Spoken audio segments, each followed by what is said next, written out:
जय प्रभुपाद जय प्रभुपाद जय प्रभुपाद श्रील प्रभुपाद जय प्रभुपाद जय प्रभुपाद जय प्रभुपाद. ശീല പ്രഭുപാദിന്റെ ശിഷ്യനായിട്ടുള്ള സിദ്ധാന്തദാസ് എന്ന് പറഞ്ഞ ഭക്തന്റെ ബുക്സിൽ വായിച്ചൊരു കാര്യമാണ്. ആ ഡിവോട്ടി ഒരുപാട് മുതിർന്ന ഭക്തന്മാരുടെ സാക്ഷാത്കാരങ്ങൾ രേഖപ്പെടുത്തിയ ഒരു ബുക്കാണ് മെമ്മറീസ് ഓഫ് ശ്രീല പ്രഭുപാദ് എന്ന് പറഞ്ഞു. അപ്പോൾ ആ ബുക്കിൽ വായിച്ചാണ്. അപ്പം അതിൽ നരനാരായൺ ദാസ് എന്ന് പറഞ്ഞൊരു ഡിവോട്ടി എഴുതിയ സാക്ഷാത്കാരമാണ്. അപ്പം ശ്രീല പ്രഭുപാദ് അദ്ദേഹം ഒരു കാർപ്പൻ്ററായിരുന്നു. അപ്പം അദ്ദേഹത്തിന് ഒരു സർവീസ് കൊടുത്തു ശ്രീല പ്രഭുപാദ്. കർത്തമസി എന്ന് പറഞ്ഞ ഭഗവാന്റെ വിഗ്രഹമാണ്. കർത്തമസി എന്ന് വെച്ചാൽ ഓണർ എന്നാണ് അർത്ഥം. അപ്പം ആ ഓണറായിട്ടുള്ള ഭഗവാന്റെ വിഗ്രഹങ്ങൾക്ക് മോൾഡ്, അതിന് പേപ്പർ മെഷേ ഇതിൽ മോൾഡ് ഉണ്ടാക്കാനായിട്ട് പറഞ്ഞു, അങ്ങനെ ഡിസ്ട്രിബ്യൂട്ട് ചെയ്യാനായിട്ട്.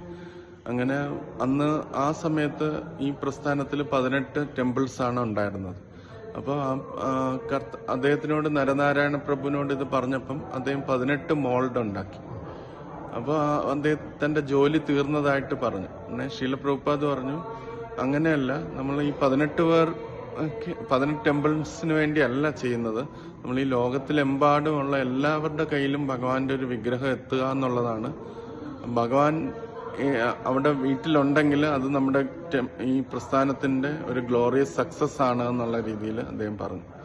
പിന്നെ പ്രഭുപാദ് അതിന് ശേഷം പറഞ്ഞത് കോട്ടേജ് ഇൻഡസ്ട്രിയെ കുറിച്ചാണ്. ഇപ്പം ആധുനിക കാലത്ത് ആൾക്കാർ ഒരുപാട് ട്രാവൽ ചെയ്യുന്നുണ്ട്. ഒരു ട്രെയിനിൽ ഒരുപാട് ദൂരം അങ്ങോട്ട് പോകുന്നുണ്ട്, ഒരുപാട് ദൂരം ഇങ്ങോട്ട് വരുന്നുണ്ട്. അപ്പോൾ ഇപ്പം ആധുനിക കാലത്ത് എല്ലാവരും ഈ വാഹനത്തിന്റെ സ്പീഡ് കൂട്ടാനായിട്ടാണ് ശ്രമിക്കുന്നത്. സ്പീഡ് കൂട്ടാനുള്ള ഒരു കാരണം എന്ന് പറഞ്ഞാൽ അവർക്ക് കൂടുതൽ സമയം ജോലി സമയം കഴിഞ്ഞ് കൂടുതൽ സമയം കുടുംബത്തോടൊപ്പം ചെലവഴിക്കാൻ വേണ്ടിയാണ് കൂട്ടുക എന്നുള്ളത്. പക്ഷെ അവരുടെ ലക്ഷ്യം, ആധുനിക കാലത്തുള്ള ആൾക്കാരുടെ ലക്ഷ്യം എന്ന് വെച്ചാൽ പണം സമ്പാദിക്കുക എന്നുള്ളതാണ് കൂടുതൽ. അപ്പം അവരിപ്പം സ്പീഡിലൊരു വാഹനത്തിൽ പോയിട്ട് തിരിച്ച് അവരുടെ വീട്ടിലേക്ക് എത്തിയാലും അവരുടെ ചിന്ത എപ്പോഴും പണത്തിനെ കുറിച്ചും ബിസിനസിനെ കുറിച്ചും ആയിരിക്കും. അപ്പോൾ അവർക്ക് പീസ്ഫുൾ ആയിട്ട് ഇരിക്കാനായിട്ട് പറ്റില്ല എന്ന് പറഞ്ഞു. അപ്പം പീസ്ഫുൾ ആയ ഒരു സിറ്റുവേഷൻ മാത്രമേ ദൈവാവബോധം വളർത്താനായിട്ട് സാധിക്കത്തുള്ളൂ എന്ന് ശീല പ്രഭുപാദ് പറഞ്ഞു. അപ്പം വൈദിക സംസ്കാരത്തിലെ കോട്ടേജ് ഇൻഡസ്ട്രീസ് ഇത് പ്രോത്സാഹിപ്പിച്ചിരുന്നു. വീട്ടിനകത്ത് വെച്ച് തന്നെ ചെറിയ പ്രോഡക്ട്സുകളൊക്കെ ഉണ്ടാക്കി ഡിസ്ട്രിബ്യൂട്ട് ചെയ്യുക.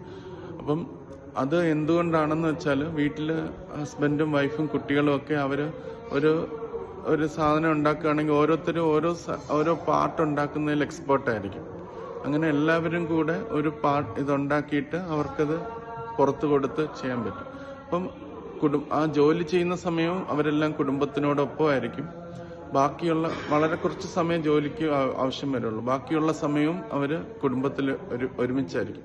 അങ്ങോട്ടും ഇങ്ങോട്ടുമുള്ള ട്രാവൽസും ഇതൊക്കെ ഒഴിവായി കിട്ടും. അപ്പോൾ കുടുംബത്തോടൊപ്പം ഇരുന്ന് തന്നെ അവരുടെ ഉപജീവന മാർഗം നേടുകയും അതേസമയം തന്നെ പീസ്ഫുൾ ആയിട്ട് ദൈവാവബോധം വളർത്തുകയും ചെയ്യുക എന്നുള്ളതാണ് വൈദിക സംസ്കാരത്തിലെ ഈ കോട്ടേജ് ഇൻഡസ്ട്രീസിനെ ഇത്രയധികം പ്രോത്സാഹിപ്പിച്ചിരുന്നത് എന്ന് അദ്ദേഹവും ഈ നരനാരായണ പ്രഭുവിനോട് ശ്രീല പ്രഭുപാദ് പറഞ്ഞു. അപ്പം അത് ശ്രീല പ്രഭുപാദ് അതിലൂടെ നമുക്ക് പറഞ്ഞിരുന്ന കാര്യം, നരനാരായണ പ്രഭു പറയുന്നത് നമ്മുടെ യഥാർത്ഥ ലക്ഷ്യം എന്ന് പറഞ്ഞാൽ ഈശ്വരനുമായിട്ടുള്ള ബന്ധത്തെ പുനഃസ്ഥാപിക്കുക എന്നുള്ളതാണ്.